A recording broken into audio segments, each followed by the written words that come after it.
Okay, part two. I accidentally turned the thing off. That's what the sauce looks like. Alright, I'm going to take this beef now. I'm going to just pour it in this pan, or dish, excuse me. Spread it around a little bit.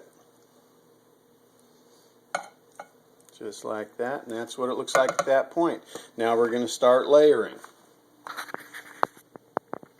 Can't believe I hit the wrong button. You have to watch this in two pieces. Alright, first thing I'm going to do, throw down some mozzarella.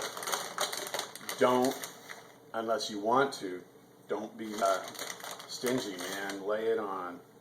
This is a pizza lover's dream.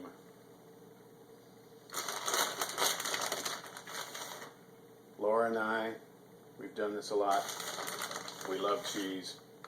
But let me tell you now, you are going to be thirsty an hour after you eat this. You're going to be thirsty all night. You might even be thirsty tomorrow, because everything here, it's all loaded with salt.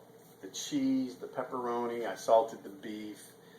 The onions had salt on them. I think the only thing I didn't even, no, even the jalapenos I'm going to put on it have salt. So now the cheddar. Cheddar makes it better. I'm going to put this whole package on there. Whole package. Alright, spread that around. Excuse me. Okay. Now, Laura doesn't like mushrooms, so I'm only going to put mushrooms on one side. That's going to be my side. My side's usually bigger than hers, though, which is, it's pretty important. Alright, got my mushrooms set up. And remember, when you're dealing with fresh mushrooms, do not wash them in water. They do have dirt on them, but what you need to do is take a damp rag and just gently wipe the dirt away. If you wash them in water, all they're going to do is soak up the water. They're like a sponge. And they're just going to fill up with water. You're not going to be happy.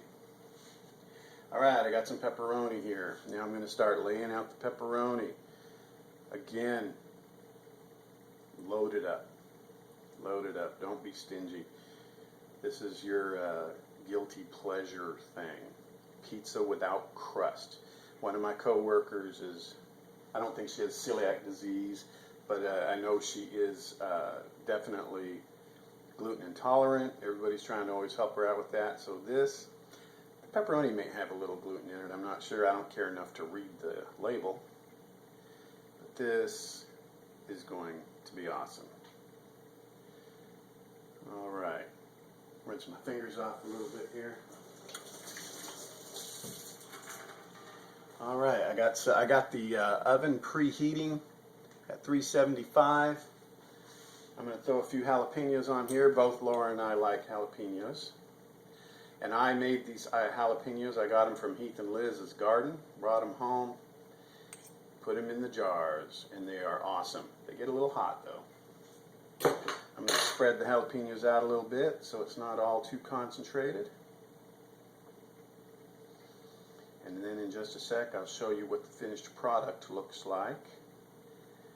And again, sorry you got to watch this in two videos, two parts, but I got fat fingers and turned off the first part. Alright, use the hand. There's your finished product. It's beautiful. It's going to be awesome. It's going to cook at 375 for roughly 20 minutes. You got to remember, everything in there is cooked. Nothing's going to hurt you. 20 minutes is enough for all the cheese to melt, everything to kind of blend together, put a little crisp on the pepperonis, get the jalapenos doing their jalapeno thing. And then you got a great meal for me and Laura, it's for two. For most people, it's probably for 3 or 4 people, but there ain't going to be a lot of leftover here. All right, guys, everyone take care. Cheers.